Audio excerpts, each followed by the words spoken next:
How do you handle flashbacks or jumps in time in a way that makes it clear to the reader where the story is taking place? Oh my Do God. you use these? I do, but it's the hardest thing. I wish I could take a workshop on just telling time in Mm, fiction because it's actually, I think, one of the hardest things to do because I know that my books in the beginning, we spend a lot of time on day one to establish the stakes, and I'm trying to get better at moving forward in time faster. So trust me, it's the hardest thing that I have to do as a writer. And so I don't worry about it when I do my first draft. hmm When I'm taking inventory, that's when I start tracking day one of story, right? Story day one, what month are we in or what season, right? If we're not using that calendar, depending on fantasy, right? Day one, where are we at? What is the season? And then I track and make sure that I'm not spending too much time on day one. I'm like, it's 4 chapters and I'm on day one, too much, right? Like, got to fix that, right? And then I take that inventory and then I'm like, oh shit, how do I move forward in time? So then I went and I studied a lot of authors.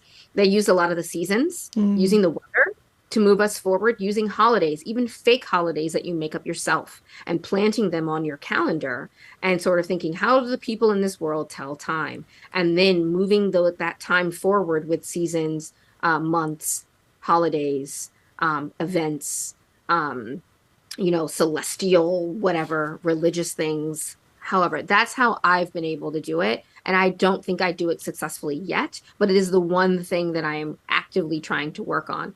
Also, you can just move us forward. Some people hmm are like, as September tumbled into October, hmm the leaves outside the window changed, blah, blah, blah. I'm like, oh, so we were in September for 2 chapters and now we're in October. Great. And we're already there, right? And Yeah. we've jumped ahead. And so I'm starting to trust myself that I can do a little bit of telling to move us forward. But Yeah. I'm telling you, if you ever have a workshop that's just about telling time, Good to I will know. sign up in it because I honestly don't really know how a lot of writers do it. And to be able to talk it out would be incredible. It's something I struggle with as well. And I don't know, people who read my books have ever noticed, but most of my books take place over a span of like 3 days. It's like it's my sweet spot because like it feels weird to me to be like, and now it's October.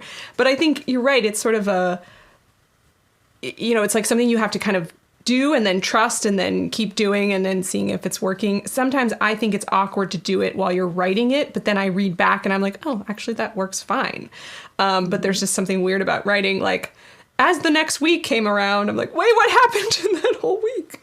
3 days went by, right? Yeah, It feels clunky and you feel like sort of like, am I a fraud? Is this how smooth people smooth out their transitions exactly. in time? And it's like, that's what they do. That is what they do. Yeah. What they do. And the bells, I used the windy season, you know what I mean? The snowy season, hmm warm season. I used that construction so that I could use the weather hmm to track the time. And I used hourglasses to measure the day instead of a clock. And Yeah. so I think you have to find your time measurement for your fantasy world and adhere to it and like stick to it and then track it.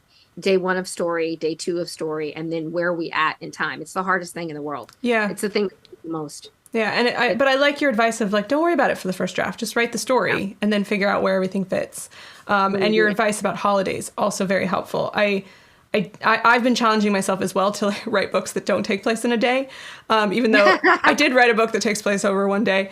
But the last one I wrote was not fantasy, but I centered 4th of July. I made that the midpoint, and then I just like all the lead up to 4th of July and all the things after 4th of July, and it just really helped to kind of have that It cemented. works, Yeah. right? It's so nice to have your anchor. hmm And that's what I think you need whatever that is, even if it's a fake holiday, Right. whatever it is in the middle or, book ending. Right. Book ending. The Marvelers takes place in a school year. People beat me up about that. And I'm like, she's at school, bro. Like, you've got to get the whole school year in. This is what the magic school trope does, but whatever. I'm Yeah. trying to be like, just rolling. Okay. But I had to get her from September all the way to June, and that was really freaking hard. Yeah. Well, and another thing is to use events like that even if it's not a holiday, but like midterm exams or whatever it is. But then you can use that especially if it's a big event with stakes, you can use that to build toward a big thing and then have an aftermath of that thing that can also help, I think, with some time. If you enjoyed this video, we've got a lot more on writingmastery.com. Check the description for links to our blog, free writing tools, and more. Happy writing.